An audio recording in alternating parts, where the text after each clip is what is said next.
Dear students, good evening everyone. I think last 2 or 3 கிளாஸ்க்கு அப்புறம் நான் வந்து உங்களை பார்க்குற மாதிரி ஒரு ஃபீலிங்கு. சரி, இனிமேல் டாபிக் உள்ளே என்ட்ரு ஆகலாம். Today we discuss about the topic 4.5.4 advantages of stationary armature rotating field alternator அப்படின்னு சொல்கிறோம். ஓகேங்களா? இந்த ஆர்மச்சூர் ஸ்டேஷ்னரி இருக்கும் அண்ட் ரொட்டேட்டிங் ஃபீல்டு வந்து என்ன ஆகுது, ரொட்டேஷன் ஆகுது. ஓகேங்களா? இந்த டாபிக் தான் நம்ம இன்றைக்கி பார்க்கக்கூடிய டைட்டில். இதில் the alternators are generally high current or high voltage machines அப்படின்னு சொல்கிறோம். ஏசி கரண்ட்டை பொறுத்த வரைக்கும் நீங்கள் ப்ரொடியூஸ் பண்ணக்கூடிய கரண்ட்டை ஹை கரண்ட்டாக இருக்கும். ஆர் வோல்டேஜில் ரெப்ரசன்ட் பண்ணுறப்ப it can be possible for high voltage machines. The stationary armature rotating field construction has many advantages. It has some amount of advantages இருக்குது. அது என்னென்ன அட்வான்டேஜஸ் அப்படிங்கிறது கீழே கொடுத்துருக்காங்க. A few of them include அப்படின்னு சொல்கிறாங்க. The current is drawn directly from fixed terminals on the starter with the use of brush contact அப்படின்னு சொல்கிறோம். அதாவது நம்ம ப்ரொடியூஸ் ஆகக்கூடிய கரண்ட்டு இப்போ இன்டியூஸ்டு இஎம்எஃப் ஃபார்ம் ஆகுது, மேக்னெட்டிக் ஃபீல்டு இருக்குது. இந்த armature rectangular coil is rotate about axis whenever the field is perpendicular and normal. இந்த நார்மல் லைன் வந்து எப்பப்பெல்லாம் இருக்கோ ஆட்டோமேட்டிக்காக வந்து இஎம்எஃப் இன்டியூஸ் ஆகுதுங்கிறத நான் வந்து லாஸ்ட் கிளாஸ் சொல்லியிருக்கேன். கிளாஸ்லேயும் நம்ம டீச் பண்ணியிருக்கோம். ஓகேங்களா? ஹியர் இந்த கரண்ட்டு மேக்ஸிமம் கரண்ட்டு இன்டியூஸ் ஆகிறப்போ அங்கே ஃபார்ம் ஆகக்கூடிய இந்த இஎம்எஃப் வேல்யூ அந்த ப்ரஷ் வழியாக தான் நம்ம அவுட்புட்டாக எடுக்கிறோம். First point. Second one thing, அதுதான் இங்கே கொடுத்துருக்காங்க பாருங்கள். இந்த ஏரோ மார்க் கொடுத்துருக்காங்க இல்லையா, இந்த ஏரோ மார்க் கொடுத்துட்டு இந்த இது வழியாக தான் என்ன பண்ணுறோம், அவுட்புட்டை நம்ம எடுக்கிறோம். இப்போ இது வந்து ஆர்மச்சூர் காயில். இந்த காயில் வந்து என்ன ஆகுதுன்னா இப்படி ரொட்டேஷன் ஆகுது. இந்த காயில் வந்து என்ன ஆகுது, ரொட்டேஷன் ஆகுது அப்படின்னு சொல்கிறோம். ஓகேங்களா? நெக்ஸ்ட்டு செகண்ட் பாயிண்ட் பாருங்கள். The insulation of the stationary armature winding easier அப்படின்னு சொல்கிறோம். வைண்டிங் ஈஸியர்னால் என்ன அர்த்தம்னா, இன்சுலேட் பண்ணியிருக்கக்கூடிய இந்த ஸ்டேஷ்னரி ஆர்மச்சூர் வைண்டிங் ஈஸியாக என்ன ரொட்டேஷன் பண்ண முடியும் இன் பிட்வீன் மேக்னெட்டிக் ஃபீல்டு அப்படின்னு சொல்கிறோம். Next the number of sliding contact is reduced. Moreover the sliding contact are used for low voltage DC source அப்படின்னு சொல்கிறோம். ஓகேங்களா? The number of sliding contact means the number of sliding contact the slip rings is reduced. இப்போ sliding காண்டாக்ட்னா என்ன sir அப்படின்னா, இப்போ 45 டிகிரியில் இருக்கிற மாதிரி இமேஜின் பண்ணுறோம். சரியா? இந்த கேஸு இப்போ 90 டிகிரியாக இருந்ததுன்னா ஒரு வேல்யூ கிடைக்கும். 0 டிகிரியாக இருக்கிறப்ப பேரலாக இருக்கிறப்ப, அதாவது அந்த ஆர்மச்சூர் காயில் வந்து பேரலாக இருக்குது அப்படின்னா என்னாகும், த coil that is the armature is parallel to the magnetic field. The armature or the coil is parallel to the magnetic field, then theta is equal to 90 degree. In case theta is equal to 90 degree means the armature is perpendicular to the field. Here there is no EMF அப்படின்னு நம்ம படிச்சிருக்கோம். In case sliding contact அப்படின்னு சொல்கிறோம். Sliding contact அப்படின்னா the armature rectangular coil is placed at a 45 degree angle. Here வந்து என்ன ஆகும், low voltage produce ஆகும் அப்படின்னு சொல்கிறோம்.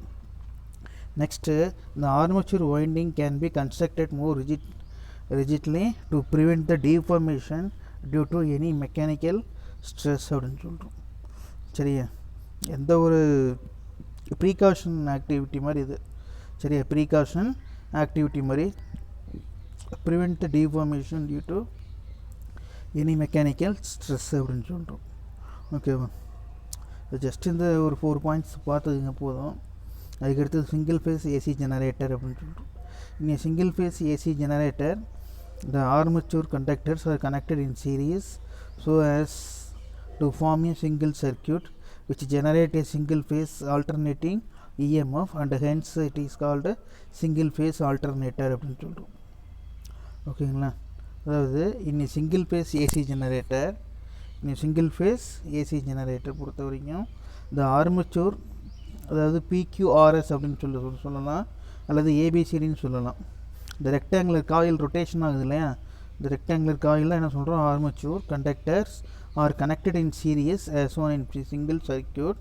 இது ஒரு it is single circuit which generate a single phase alternating EMF அப்படின்னு சொல்கிறோம். ஓகே, ஒரே ஒரு ஃபேஸ் மட்டும்தான் இருக்குது. ஒரே ஒரு ஃபேஸ்னால் என்ன அர்த்தம்னா ஒரே ஒரு காயில் மட்டும்தான் இருக்குது, ரெக்டாங்குலர் காயில் அப்படின்னு சொல்கிறோம். எல்லோ கலர் காயில் இருக்கு இல்லையா, அது இந்த EMF and hence is called என்னது, சிங்கிள் ஃபேஸ் ஏசி ஜெனரேட்டர்னு சொல்கிறோம்.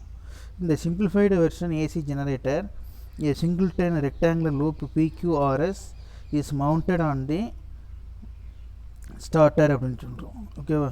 இப்போ இந்த பிக்யூஆர்எஸ் அப்படிங்கிறது ஹோல் செட்டப் அரேஞ்ச்மெண்ட் எங்கே ப்ளேஸ் பண்ணியிருக்கோம்னா இந்த ஸ்டார்டருக்குள்ளே வச்சுருக்கோம். இந்த field windings fixed inside the starter and it can be rotated about in axis.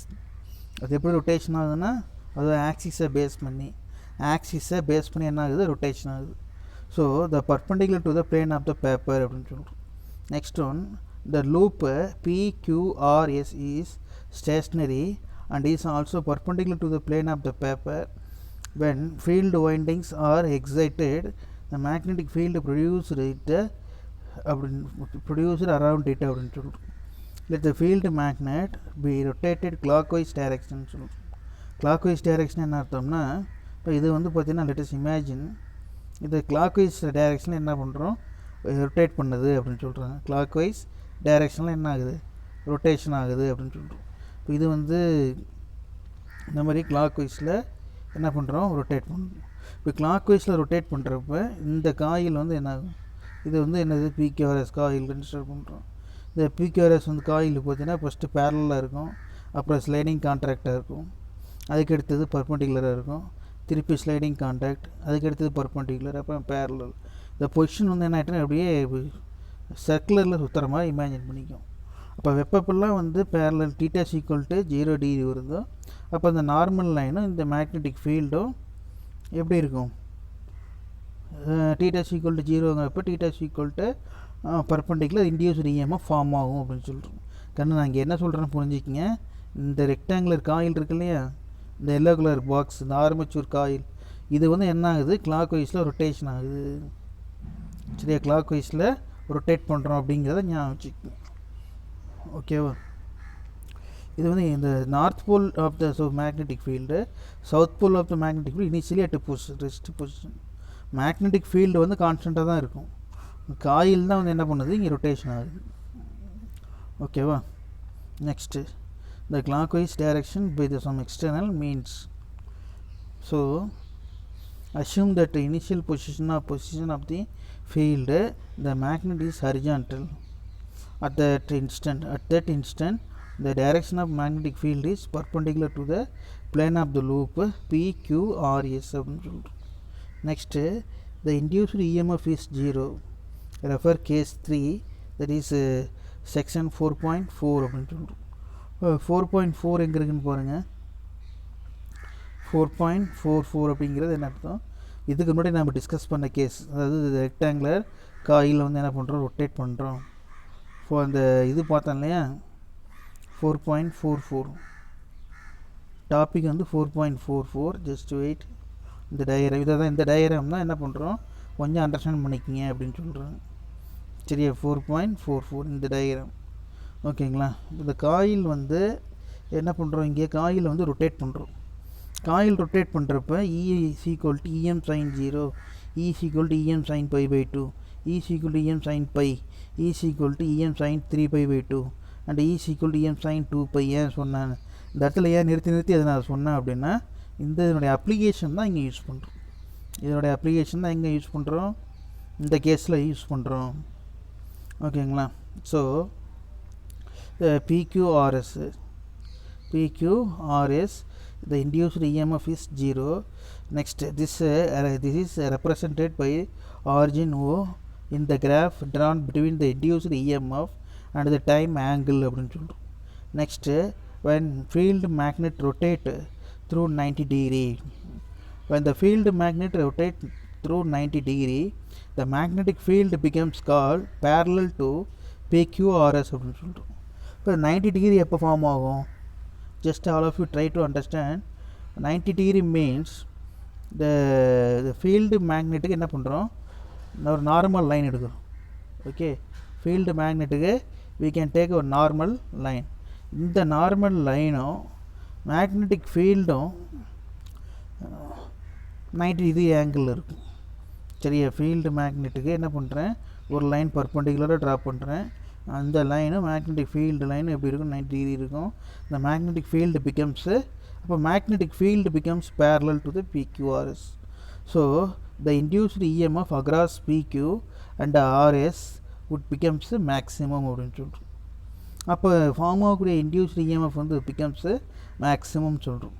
Since they are connected in series, the EMF are added to a given direction of the total induced EMF is given by the Fleming's right hand rule. இதை அப்படியே அன்லைன் பண்ணிக்கங்க. இந்த Fleming's right hand rule அப்படிங்கிறது 4 finger, middle finger, thumb finger are mutually perpendicular direction. எந்த டைரெக்ஷனில் வந்து இந்த armature rotation ஆகுதோ அதுக்கு பர்பண்டிகுலர் டைரெக்ஷனில் மேக்னெட்டிக் ஃபீல்டு ப்ரொடியூஸ் ஆகும்.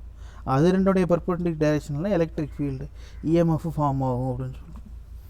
Care has to be taken while applying this rule. The thumb indicates the direction of the motion of the conductor with respect to the field அப்படின்னு சொல்கிறோம். For clockwise rotating pole, the conductor appears to rotating anti-clockwise, hence the thumb should point to the left அப்படின்னு சொல்கிறோம். Okay, next the direction, just wait, இந்த diagram அப்புறம் பார்த்திங்கன்னா, the direction of the induced EMF is that right angles to the plane of the paper அப்படின்னு சொல்கிறோம். இந்த right angles to the plane of the paper என்ன அர்த்தம், இந்த இப்போ நீங்கள் ஃபோன் வச்சுருக்கீங்க இல்லையா, அந்த ஃபோன் எந்த ஆக்சிஸில் இருக்குது அதுலேருந்து என்ன பண்ணுறீங்க, ஒரு நார்மல் லைன் எடுக்கிறீங்க. That is right angle to the plane of the paper அப்படின்னு சொல்கிறோம். For PQ it is inwards and RS is outwards அப்படின்னு சொல்கிறோம். அதாவது ஃபஸ்ட்டு டேர்னிங்கில் PQங்கிற சைடு வந்து எங்கே இருக்கும், இன்வெர்ட்ஸ்லேயும், அண்டு RS இஸ் அவுட்வேர்ட்ஸ் அப்படின்னு சொல்கிறோம்.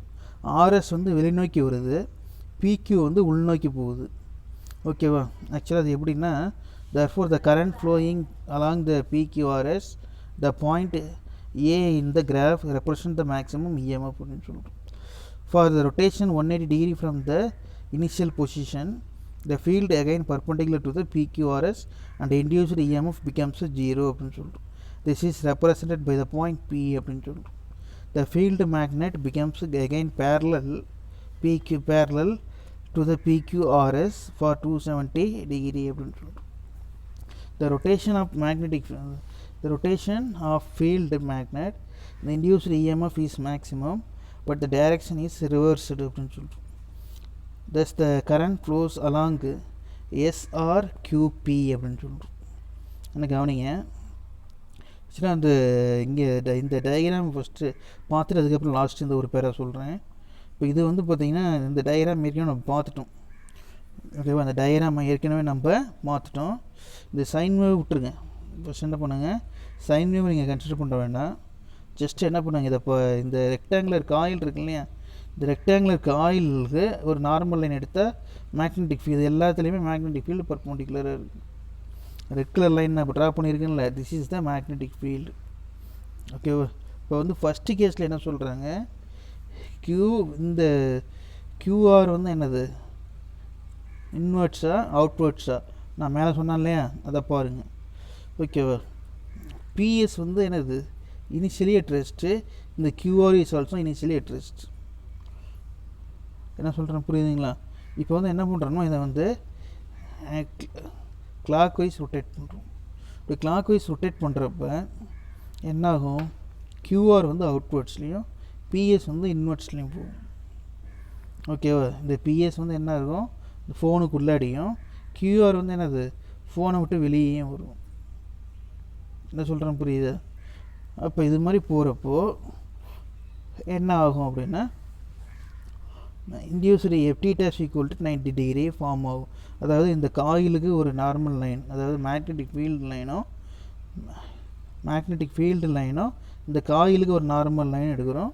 அது ரெண்டும் என்ன ஆகும், T dash equal to 90 degree. அப்போ டி டேஷ் ஈக்குவல் டு 90 டிகிரிங்கிறப்ப இந்த பாயிண்டில் மேக்ஸிமம் இன்டியூஸ்டு இஎம்எஃப் ஃபார்ம் ஆகும் அப்படின்னு சொல்கிறோம். திருப்பி அனதர் ஒன் ரொட்டேஷன் ஸ்லைடிங் கண்டக்டராக இருக்கும். அப்போ என்ன ஆகுன்னா 0 வந்துடும். 0 சொல்லக்கூடாது, 180ன்னு சொல்லணும். அது இதுதான் நான் கிளாஸில் இந்த இடத்துல நிறுத்தி நான் சொன்னது. இப்போ இங்கே 180 டிகிரி வர்றப்போ, இங்கே 180 டிகிரி வர்றப்போ என்ன ஆகும், here 180 degree means here there is no EMF அப்படின்னு சொல்லிட்டு எகைன் மறுபடியும் என்ன பண்ணுறோம், another fourth ரொட்டேஷன் வர்றப்போ மறுபடியும் அதோட continuity 3π/2 another one final rotation. அப்போ வந்து பார்த்தீங்கன்னா மேக்ஸிமம் அங்கே இன்டியூஸ்டு இஎம்எஃப் நெகட்டிவில் ஃபார்ம் ஆகும். பட் ஆனால் கரண்ட் வந்து நெகட்டிவ் கரண்ட்னு சொல்லக்கூடாது, டைரெக்ஷன் தான் சேஞ்ச் ஆகும் அப்படின்னு சொல்லுவோம். ஸோ இந்த டோட்டல் வேவ் வந்து என்ன சொல்கிறோம்னா ஒன் கம்ப்ளீட் சைக்கிள் வேவ் அப்படின்னு சொல்லுவோம். ஒன் கம்ப்ளீட் சைக்கிள் வேவோட வேல்யூ வந்து பார்த்தா எவ்வளோன்னா 360 டிகிரி அப்படின்னு சொல்லிட்டோம். இப்போ இதை டோட்டலாக எல்லாத்தையும் ஆட் பண்ணோம்னா எவ்வளோ ஆங்கிள் ரொட்டேஷன் ஆகிருக்குன்னா 360 டிகிரி ஆங்கிள் வந்து ரொட்டேஷன் ஆகிருக்கும். ஓகேங்களா? சரி,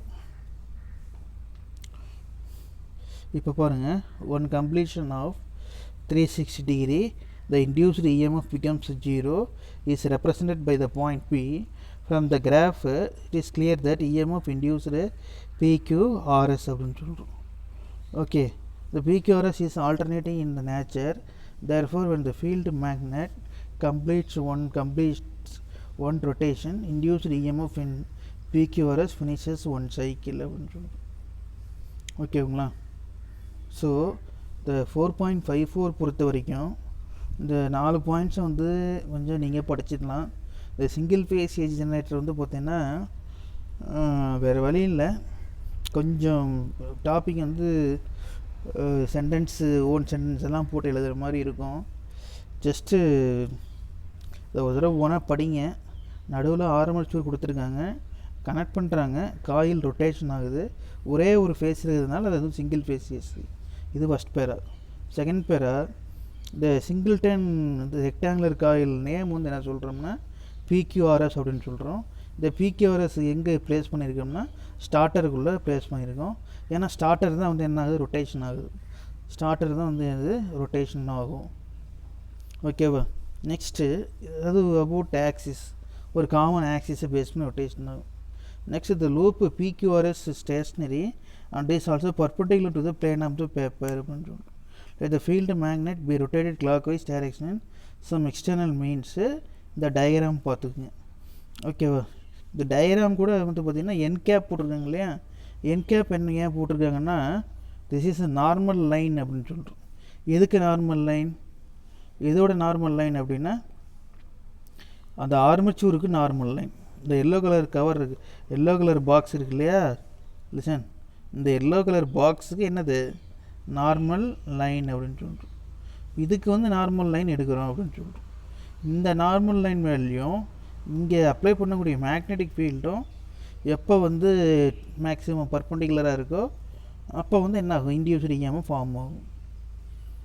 இந்த நார்மல் லைனும் இந்த மேக்னெட்டிக் ஃபீல்டும் 90 டிகிரியாக இருக்கிறப்ப தான் ரியாக்ஷன் நடக்கும் அப்படின்னு சொல்கிறோம். சரியா? இந்த இடத்துல மட்டும் கொஞ்சம் கிரிட்டிக்கலாக இருக்கும். இந்த காயில் வந்து ரொட்டேஷன் ஆகிறது நல்லா அண்டர்ஸ்டாண்ட் பண்ணிக்கும்.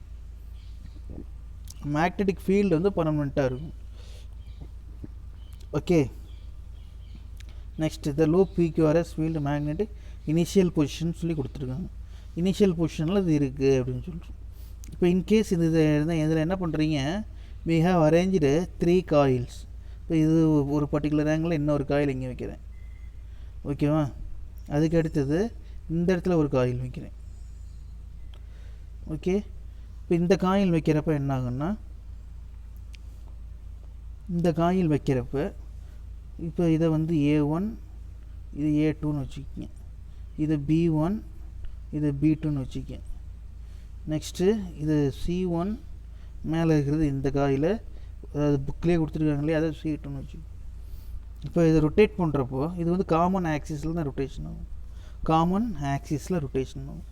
காமன் ஆக்சிஸில் ரொட்டேஷன் ஆகிறப்ப என்ன சார் ஆகும் அப்படின்னா, ரெண்டு காயிலில் வந்து என்ன ஆகும், இஎம்எஃப் இன்டியூஸ் ஆகிறப்போ தேர்ட் காயிலில் இஎம்எஃப் இன்டியூஸ், ரெண்டு காயில் இஎம்எஃப் இன்டியூஸ் ஆகாது, தேர்ட் ஒனில் இன்டியூஸில் இஎம்எஃப் ஃபார்ம் ஆகும் அப்படின்னு சொல்லிட்டு இதை மட்டும் கொஞ்சம் அண்டர்ஸ்டாண்ட் பண்ணிக்க. ஓகேவா? நெக்ஸ்ட்டு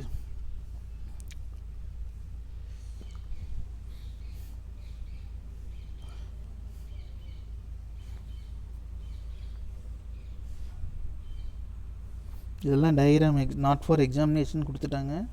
ஸோ என்ன பண்ணாதீங்க, அது எல்லாம் சைக்கிள் அன்றைக்கே பண்ணிட்டீங்க, இதெல்லாம் வேண்டாம். அதுக்கு அடுத்தது பாலிஃபேஸ் ஏசி ஜெனரேட்டர் அப்படின்னு சொல்கிறோம். பாலிஃபேஸ் ஏசி ஜெனரேட்டர்னால் என்ன சார் அர்த்தம் அப்படின்னா, more than one AC generator, more than one. Some AC generators may have more than one coil in the armature core. Each coil produce alternating EMF அப்படின்னு சொல்கிறோம். each coil one coil which armature core and each coil produces alternating EMF. In this generator more than one EMF is produced அப்படின்னு சொல்கிறோம். Thus they are called polyphase generator அப்படின்னு சொல்கிறோம். If there are two alternating EMF produced in a generator is called two-phase generator. In some AC generator there are three separate coils which would give the three separate EMF அப்படின்னு சொல்லுவோம். அதாவது மூணு coil செப்பரேட்டாக இருக்கும், ஒவ்வொரு coil வழியாக என்ன ஆகும் அப்படின்னா இஎம்எஃப் இன்டியூஸ் ஆகும். ஒரு காயில் வழியாக இன்டியூஸ் ஆகும், இன்னொரு காயில் இன்டியூஸ் ஆகும், another one coil EMF induce ஆகும். பட் ஆனால் மூணு வேறு வேறு டைமில் நடக்கும். சரியா? So hence the called three phase AC generator அப்படின்னு சொல்கிறோம். The three phase AC generator, the simplified construction of three phase AC generator, the armature core 6 slot அப்படின்னு சொல்கிறோம். 6 ஸ்லாட்னு என்ன அர்த்தம்னா, அந்த ஸ்லாட்டுங்கிறது அந்த ஸ்டார்டருக்குள்ளே இருக்கும் இல்லையா, ஒரு பல்ல மாதிரி கொடுத்துருப்பாங்க ஒரு ஸ்லாட்டு. அந்த 6 ஸ்லாட்டு, ஈச் ஸ்லாட்டு வந்து பார்த்தீங்கன்னா எவ்வளோன்னா 60 டிகிரி டிஸ்டன்ஸில் இருக்கும் ஆங்கிள். அந்த 60 × 6 போட்டிங்கன்னு வச்சுக்கிங்களேன் 360 வந்துடும். So 60 × 6 that is 360 degree away from one another. Okay, 6 armature conductors are mounted this slot. The conductors 1 and 4 joined in the series from the coil 1, the conductors 3 and 6 from join 2, while the conductors 5 and 2 join the 3.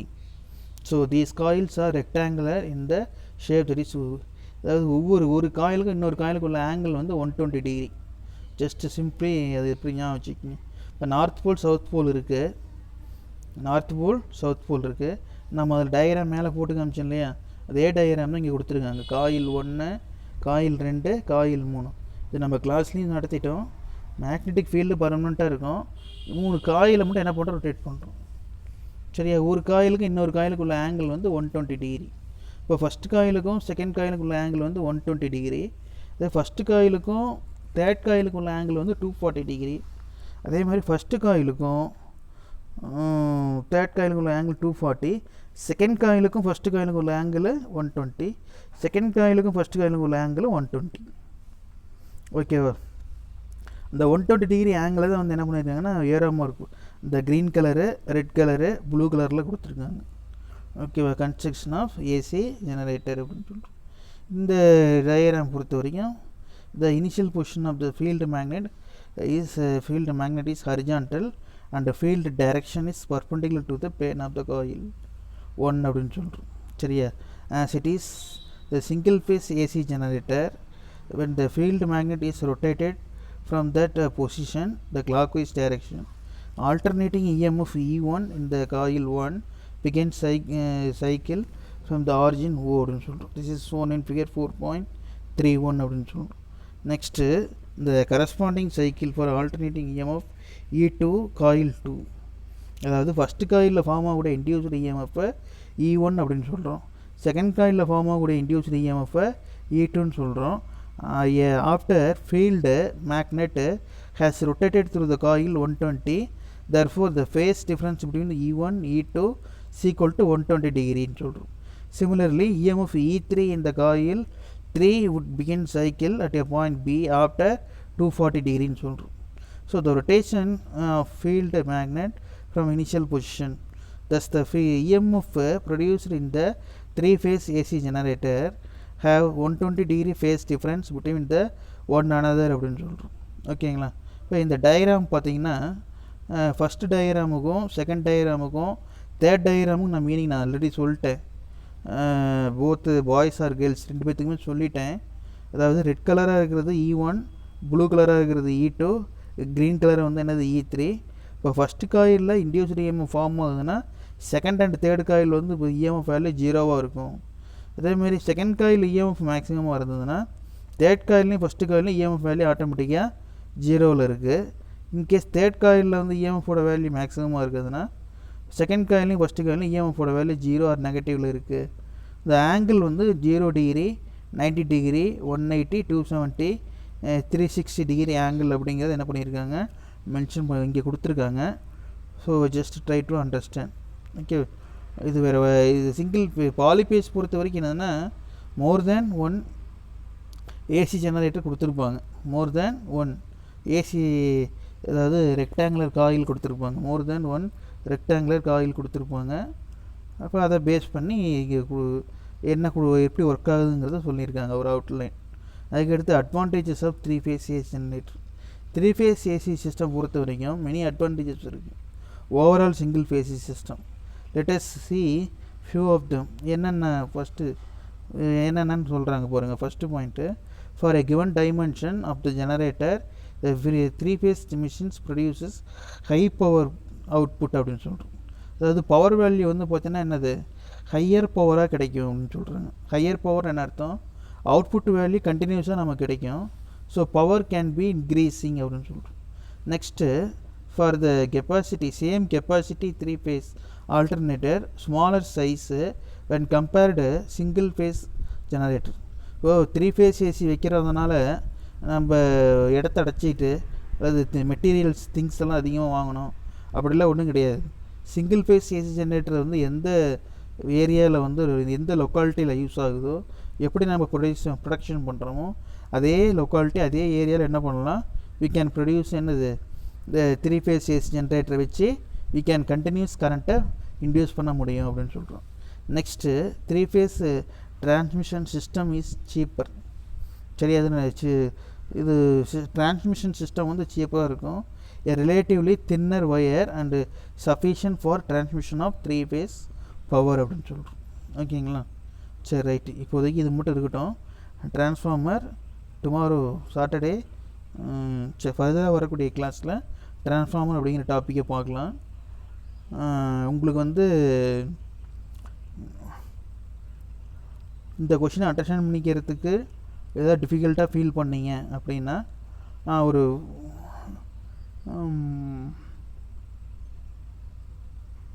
Doubt இருந்தால் கேளுங்க. ஆக்சுவலாக இந்த கொஷினை polyphase AC understand பண்ணிக்கணும், single phase AC generator இந்த single phase AC understand பண்ணிக்கணும் அப்படின்னா first என்ன பண்ணணும், இந்த முன்னாடி பார்த்த டாபிக் இருக்கு இல்லையா, இது 4.44 இருக்கு இல்லையா, இதை நல்லா அண்டர்ஸ்டாண்ட் பண்ணிக்கங்க. அதனால தான் அன்றைக்கி நான் உங்களுக்கு 2 டைம் அந்த வீடியோவை போட்டேன். கிட்டத்தட்ட வீடியோ மட்டும் என்ன பண்ணீங்க, 60 மினிட்ஸ் 60 நிமிஷம் வீடியோ பார்த்தீங்க. அதுக்கடுத்தது கிளாஸ்லேயும் உங்களுக்கு அதை நடத்தினேன். அதுக்கப்புறம் மறுபடியும் அடுத்த நாள் இல்லை 2 டைம் வீடியோ பார்த்தீங்க, திருப்பி ஒரு டைம் கிளாஸில் நடத்தினேன். ஸோ அதை கொஞ்சம் அண்டர்ஸ்டாண்ட் பண்ணிக்கிட்டு இந்த ஒரு தடவை ரீகால் பண்ணிவிட்டு அதுக்கப்புறமா இந்த ஃபர்தராக இது ஏசிடிசியை AC generator, single phase AC generator, 3-phase AC generator ரெண்டையுமே என்ன பண்ணுங்க பாருங்கள். ஓகேவா? இதில் டவுட் இருந்தால் கேளுங்க. நான் என்னென்ன டாபிக் வரிசையாக பொறுமையாக தான் போகிறேன். இந்த டாப்பிக்கை மட்டும் உங்கள் புக்கில் வச்சுக்க. ஓகேவா? இது தேவையில்லாமல் எக்ஸ்ட்ரா பாயிண்ட்ஸ்லாம் இருந்ததுன்னா எரேஸ் பண்ணிடுறேன், அடிச்சிரு, பென்சிலை வச்சு அடிச்சிடுங்க. 4.5 இந்த டயக்ராம் வரைக்கும் ஓகேன்னு நினைக்கிறேன். 4.5 இருந்து கரெக்ஷன் சொன்னேன் அன்றைக்கி. 4.5 கரெக்ஷன் சொல்லிட்டேன். அப்படியே மெதுவாக போகிறேன். என்ன பண்ணுங்கள், அந்த எது இதெல்லாம் தேவையில்லையோ அதெல்லாம் என்ன பண்ணுங்கள், உங்கள் வீடியோவை பார்த்து பொறுமையாக இதெல்லாம் தேவையில்லை அப்படிங்கிறத பென்சிலில் சைக்அவுட் பண்ணிடுங்க. பென்சிலில் சைக்அவுட் பண்ணிவிட்டு நான் என்ன டாபிக் சொல்கிறேனோ அந்த டாப்பிக்கை மட்டும் நல்லா படிங்க. ஓகேவா? ஸ்டார்டர் இருக்குது, பிரின்சிபல் இருக்குது, ரோட்டர் இருக்குது. அதுக்கு அடுத்தது இந்த டயக்ராம் வந்து முன்னாடியே இந்த டயக்ராம் பழைய இருக்காது. இந்த டயக்ராம் போடணும். இந்த டயக்ராம் எங்கே இருக்குதுன்னு பாருங்கள். இதெல்லாம் கரெக்ஷன் சொல்லியாச்சு. Single phase AC generator, single phase AC generator அதையும் பாருங்கள். அதுக்கு அடுத்து அட்வான்டேஜஸ் ஆஃப் ஸ்டேஷ்னரி ஆரம்பிச்சு ரொட்டேட்டிங் ஃபீல்டு மேக்னெட் அதை பாருங்கள்.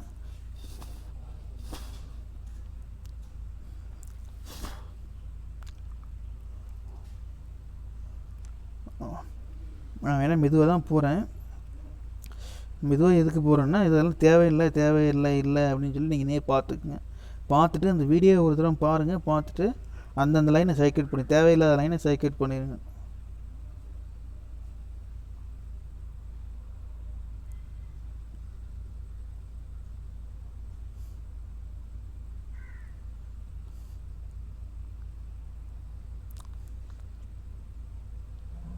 இது நாட் ஃபார் எக்ஸாமினேஷன் தேவையில்லை, இதையும் அடிச்சுட்ருங்க. பாலிஃபேஸ் பாருங்கள் 4.5.6 சின்ன டாபிக் தான். 1 2 3 4 பேராக தான் இருக்கும். அப்புறம் ஒரு டயக்ராம் இருக்கும், அவ்வளோதான்.